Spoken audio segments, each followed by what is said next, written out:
আসসালামু আলাইকুম, স্বাগত জানাচ্ছি আরটিভির মধ্যাহ্নের সংবাদে। পুরো সময় আপনাদের সঙ্গে আছি আমি ফাহমিদা সালাম।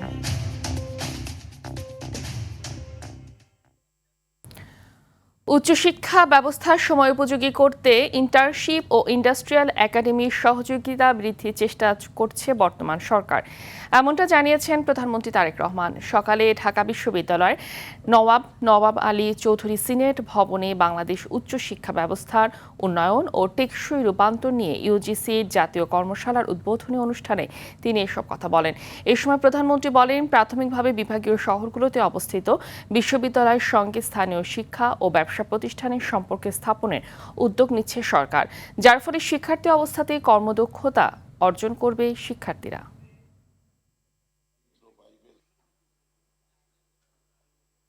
নৈতিক মূল্যবোধ সম্পন্ন কর্মসূচি শিক্ষা ছাড়া বেকারত্ব নিরসন মনে হয় খুব সম্ভব হবে না।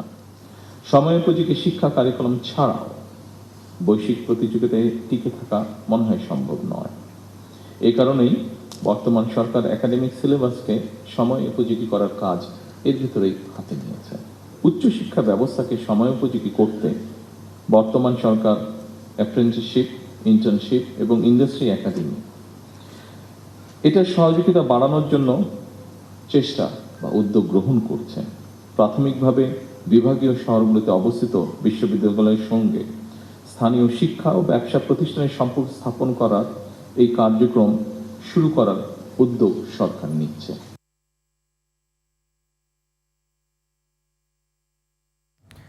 আওয়ামী শাসনামলে ডিজিএফআই এর জেআইসিতে গুম নির্যাতন মামলায় শেখ হাসিনা ও সেনা কর্মকর্তা সহ ১৩ জনের বিরুদ্ধে সাক্ষ্য গ্রহণ চলছে।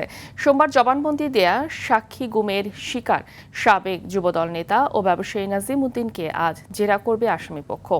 বিচারপতি গোলাম মর্তুজা মজুমদারের নেতৃত্বাধীন আন্তর্জাতিক অপরাধ ট্রাইব্যুনাল ১-এ হবে এ বিচারিক কার্যক্রম।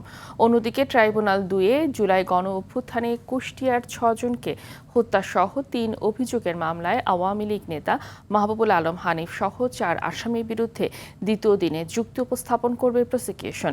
এছাড়াও আরও ২টি নতুন মামলায় বিচার কাজ হবার কথা রয়েছে। সকালে এসব মামলায় গ্রেফতার মোট ১৮ আসামিকে ট্রাইব্যুনালে হাজির করা হয়েছে।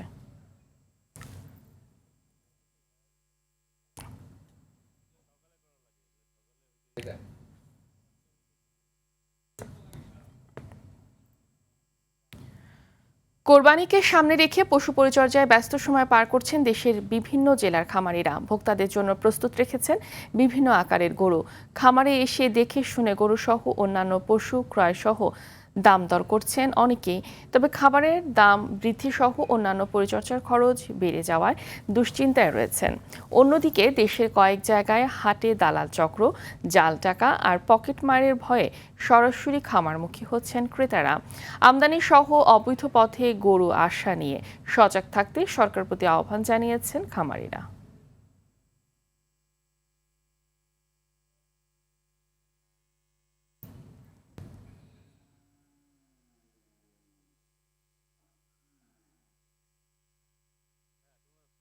এই বিষয়ে আরও জানাতে রংপুর থেকে সরাসরি যুক্ত হচ্ছেন সহকর্মী জাহাঙ্গীর আলম বাদল।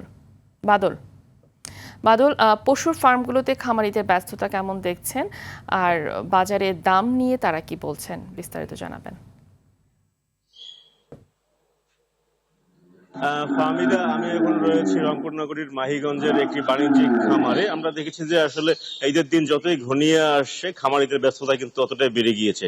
আমরা যদি আপনাদের একটু দেখাই যে আমি যে খামারটিতে রয়েছি, এই খামারটিতে আসলে বিভিন্ন জাতের গরু রয়েছে। এখানে মহিষ রয়েছে এবং বিদেশি দেশি বিভিন্ন জাতের গরু রয়েছে, ছোট বড় মিলিয়ে প্রায় এখানে ৩০০ কোরবানির উপযুক্ত গরু রয়েছে। এবার এই কোরবানিকে কেন্দ্র করে তারা প্রস্তুত করেছেন। তবে ইতিমধ্যে আমরা দেখেছি যে আসলে বাজারে যে খাদ্য পণ্যের দাম, গরুর খাদ্যের দাম বেড়েছে, এ দামে কিন্তু অনেকটা হতাশ খামারিরা। তারা বলছেন যে আসলে এবার ঈদে যদি পর্যাপ্ত পরিমাণে গরুর দাম না পাওয়া যায় তাহলে হয়তো তারা মাঠে হয়তো তারা ধরা খাবেন, সেটাই আসলে বলছেন। ইতিমধ্যে আমরা যেটা জেনেছি যে আসলে গতবারের তুলনায় এইবার কিন্তু রংপুর অঞ্চলে গবাদি পশু উৎপাদনে ব্যাপক বিপ্লব ঘটিয়েছে খামারিরা। কারণ এই ধারাবাহিকতা আমরা দেখেছি যে রংপুর জেলায় প্রায় ৩০,০০০-এর বেশি খামার রয়েছে।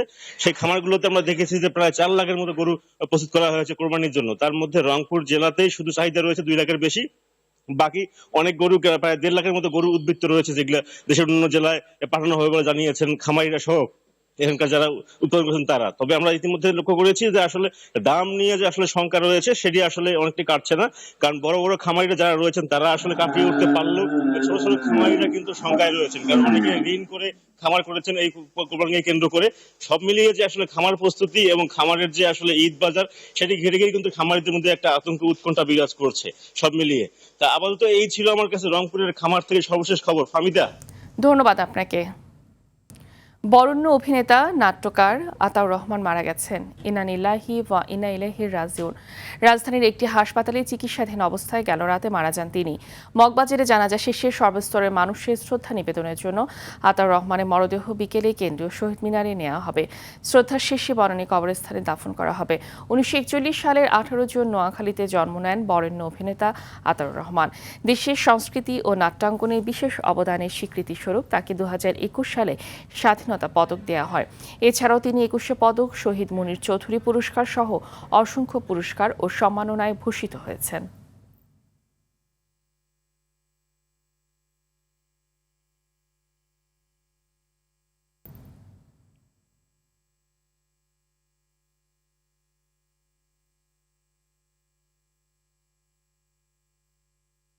হাম ও এর উপসর্গ নিয়ে 400 শিশুর মৃত্যু হয়েছে জানিয়ে প্রধানমন্ত্রীর তথ্য উপদেষ্টা ডাক্তার জাহেদুর রহমান বলেন, টিকা কার্যক্রম চালিয়ে যাচ্ছে সরকার, তবে ইমিউনিটি তৈরিতে কিছুটা সময় লাগছে। সচিবালয় নিয়মিত ব্রিফিংয়ে তিনি কথা বলেন।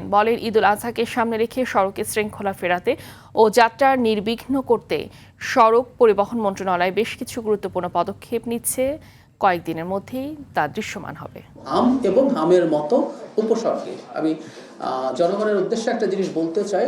এটা বলার উদ্দেশ্য হচ্ছে, নিশ্চিতভাবে হাম শনাক্ত হয়েছে, এই পার্সেন্টেজটা খুব বেশি না, কিন্তু বেশ কিছু সিমটম সেটাকে মিলিয়ে এই সংখ্যাটা বলা হয়। স্টিল আমরা এই সংখ্যাটাকে যদি কম্বাইনলি ধরি, এটা খুবই মর্মান্তিক একটা সংখ্যা। আমরা আমাদের টিকার কার্যক্রম চালিয়ে যাচ্ছি এবং ইমিউনিটি তৈরিতে একটু সময় নেবে। এবং এই ঘটনাটা কেন ঘটে একটু যদি বলি, ধরুন অনেক শিশু হামজনিত নিউমোনিয়ায় আক্রান্ত হয়, লাঙে ইনফেকশনে আক্রান্ত হয়, তো অনেক শিশুর অনেক ইন্টেন্সিভ স্বাস্থ্যসেবা প্রয়োজন হয়। আমাদের আসলে ইনফ্রাস্ট্রাকচারে ওই পরিমাণ স্বাস্থ্যসেবা দেওয়ার সক্ষমতা আসলে থাকে না। হামের যে সংকট হলো, যে ডিজাস্টার হলো টিকা নিয়ে, এটা নিয়ে একটা তদন্ত কমিটির ব্যাপারে আমি ব্যক্তিগতভাবে মাননীয় প্রধানমন্ত্রীর সাথে কথা বলেছি। খুবই ক্রেডিবল একটা তদন্ত এটার হবে এবং সেটার প্রসেস চলছে, যেখানে শুধু বাংলাদেশ না, আন্তর্জাতিক বিভিন্ন সংস্থাকেও ইনভলভ করে কাজ করানোর চিন্তা ভাবনা আছে। আমি নিজে মাননীয় প্রধানমন্ত্রীর সাথে এই ব্যাপারে কথা বলেছি। দেশের অর্থনীতিতে কোনো ধরনের রাজনৈতিক হস্তক্ষেপ করা হবে না জানিয়েছেন অর্থমন্ত্রী আমির খসরু মাহমুদ চৌধুরী। বিভিন্ন আর্থিক প্রতিষ্ঠানে নিয়োগের ক্ষেত্রে হস্তক্ষেপ মুক্ত থাকবে বলে জানান তিনি। রাজধানীর একটি হোটেলে Bangladesh startup investment company BSIC আয়োজিত অনুষ্ঠানে এসব কথা বলেন তিনি। বলেন, দেশের ব্যাংকিং খাতের সমস্যা নিরসনে সরকার কাজ করছে।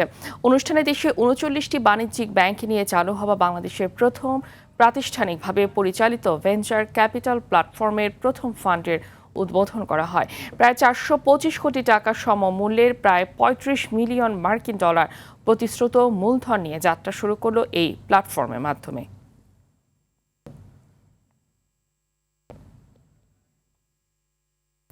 সেক্টরে যে আন্ডার ক্যাপিটালাইজেশন গুলো আছে, প্রাইভেট সেক্টরের আন্ডার ক্যাপিটালাইজেশন আছে, ব্যাংকগুলোর আন্ডার ক্যাপিটালাইজেশন আছে, এগুলো ব্যাংক রেজলিউশনের মধ্যে আমরা নিয়ে আসছি যে ব্যাংকিং সেক্টর, ফাইন্যান্সিয়াল সেক্টরে যে একটা সমস্যা সৃষ্টি হয়েছে সেখান থেকে বেরিয়ে আসতে হবে আমাদেরকে। মধ্যাহ্নের সংবাদ এ পর্যন্তই। দুপুরের সংবাদ 2:30টায় দেখার আমন্ত্রণ রইল। ধন্যবাদ সবাইকে।